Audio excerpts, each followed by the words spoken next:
One very powerful aspect, an important aspect of the cleanse, which is sort of the cherry on the cake, as you say, is self-realization.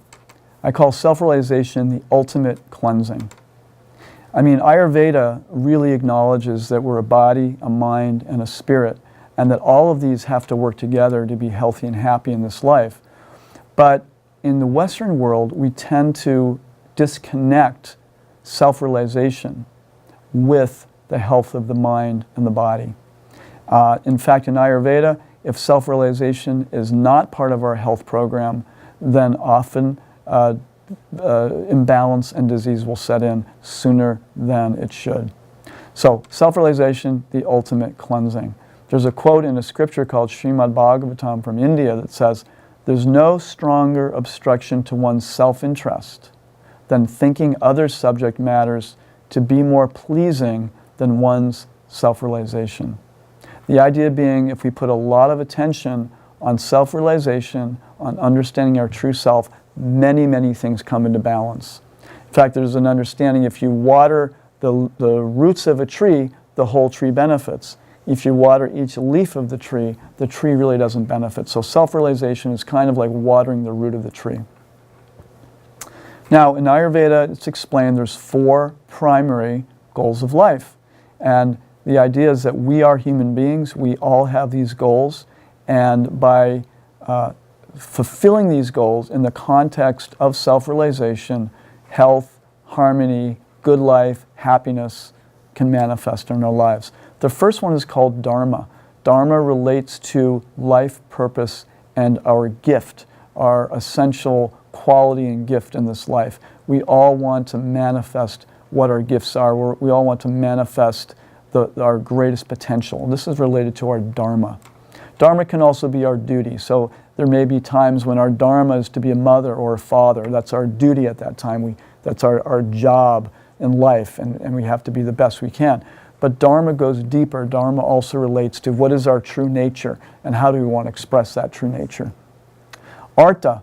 Artha means economic security or development. We all have the need for economic security, every human being. Whether it's to live in a hut or live in a mansion, we all have the desire to be economically secure.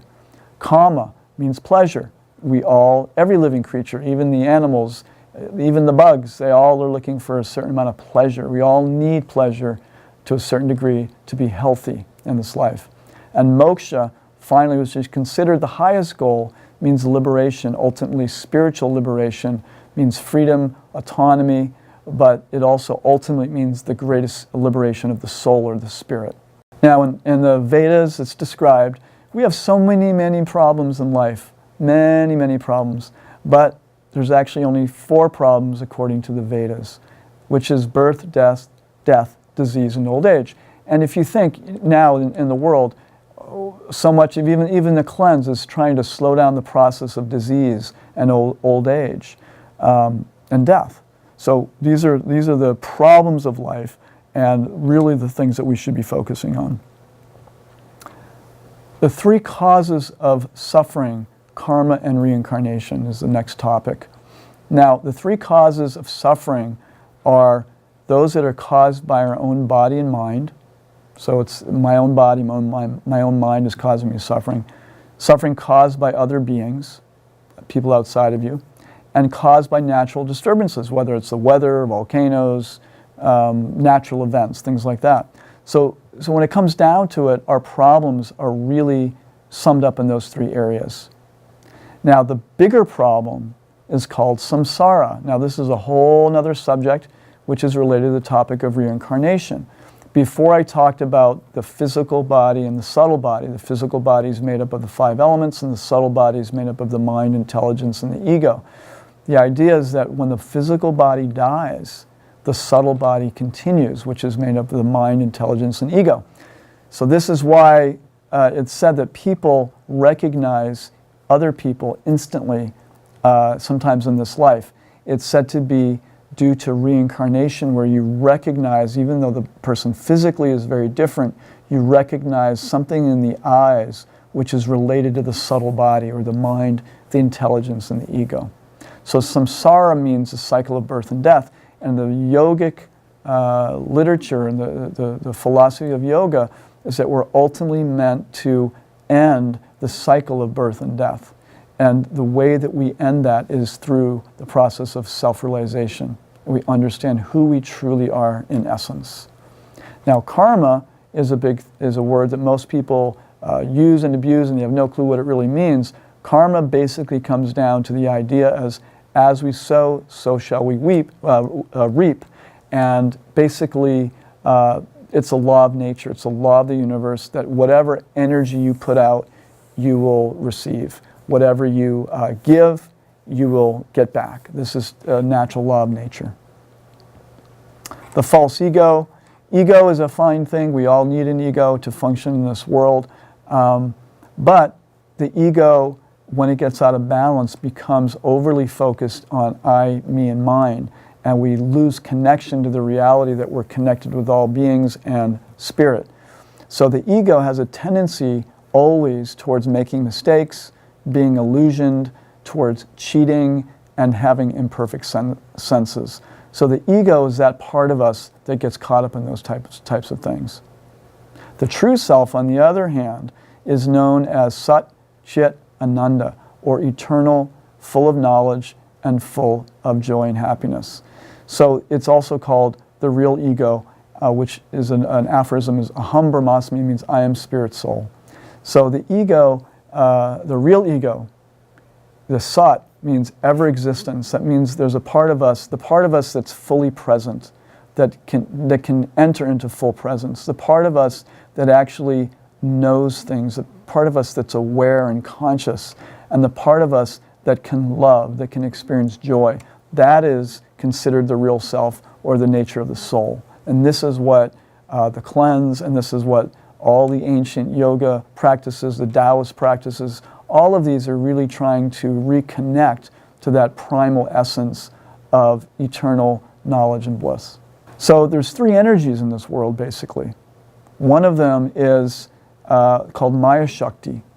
It's basically the energy of this world. Maya is considered to be a covering, and Maya is the energy. It's called the diluting potency. It's the power of this universe or this world that tries to make us think that I am just this ego. It's all about I, me, and mine.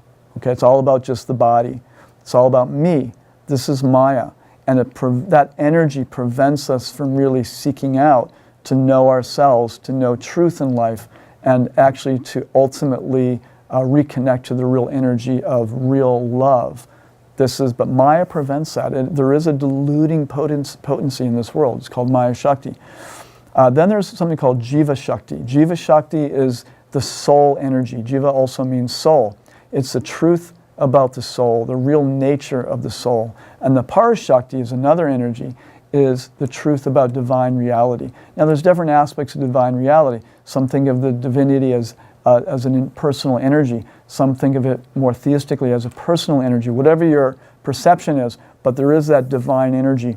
So the idea in self-realization is so that the soul begins to realize its true nature as part of divinity, and gradually becomes less and less impacted by the Maya Shakti, or the energy of Maya, or the diluting potency. Like I said before, there's three aspects of divinity according to the Ayurvedic texts. One is called Brahman, which is related to the impersonal light of spirit, when many people think of the light of God.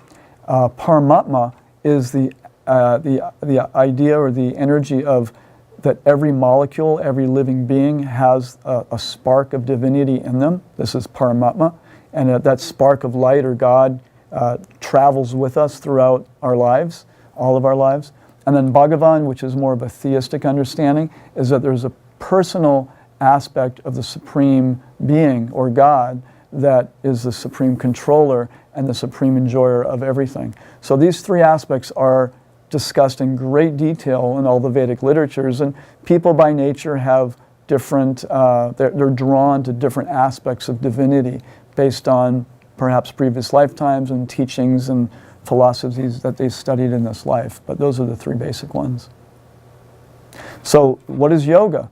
Yoga is a sister of Ayurveda, and it is the system of lifestyle and practices that help us become self-realized. That's really what yoga is about. Many people in the West think of hatha yoga as just helping the body become buffed and energetic and healthy.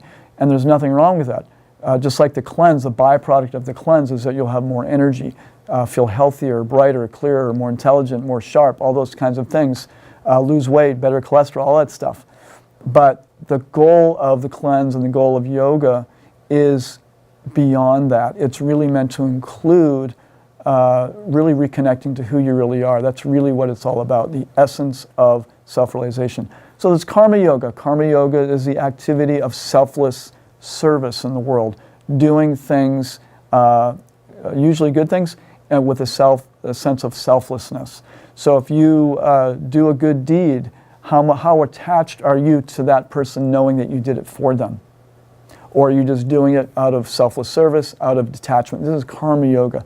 Hatha yoga is physical activity, is the yoga of breath and what's called asanas or postures, which help clear blocks and energy blocks in the body. It kind of makes the body more suitable for higher vibrations to enter into it. But hatha yoga is just a stage of the yoga process. It doesn't stop there. There's yoga goes way beyond just hatha or the postures. Meditation is a process of going inward. Once we do hatha yoga, move the blocks, then we can go more inward and discover what's really inside of us. There's yoga of knowledge. Yoga means to link, so you're connecting with your inner knowledge, your inner wisdom. That's another aspect of yoga. And then deeper than that is something called bhakti yoga. Bhakti is the yoga of love and devotion. So once we connect to the real wisdom within, the knowledge within, then we connect to the love energy within. The love within, connecting to the love of the universe and love of God. So this is bhakti yoga, the yoga of love. In India, there's a very beautiful understanding of what religion is. It's called Sanatana Dharma. Sanatana Dharma means our eternal dharma, our eternal duty, our eternal function. And basically that means, the way it's described, it is our dharma, our eternal dharma is love. That is our eternal dharma. So any religion, any spiritual path that is teaching that is really fostering that is really bringing that out of people, that is really fanning that in people, then you could say that is real religion, real spirituality, or real yoga. If it's not, then I would be so bold to say that it's not real religion, it's not real spirituality, it's based on something else, it's based on something that's been covered over by the diluting potency, which some religions, that can occur with some religions in this world. So the ultimate goal, you could say, of religion, of spirituality, of self-realization is something called prema, which is the fifth goal of life. Prema is the ultimate goal, which means pure love. And the three requirements for a spiritual practice, because in this world things can get challenging and we have so many responsibilities and so many distractions, are confidence, enthusiasm, and patience. So whatever path you're on, continue it. If it's a path that you've chosen and you feel it's the right path for you, continue it with confidence. Continue it with a great deal of enthusiasm, because you're going to need patience. We need patience because sometimes we feel like we're moving very quickly and sometimes we're moving very slowly. So we need that confidence, that enthusiasm, and that patience to help us continue to move forward. And if we have those three things, then we will definitely be successful. So what is our eternal offering? Our eternal offering in this life is basically with our body, our mind, and our words. That's really what we have to offer. So how do we use our body? How do we use our mind? And how do we use our words in this life? For the yogis, they say that they never waste one moment of their life, which is pretty amazing. So how do we, in any given moment, we can think, how am I using my body right now? How am I using my mind right now? How am I using my words right now? And if we think like that, well, we will always be moving closer and closer toward the goal of self-realization.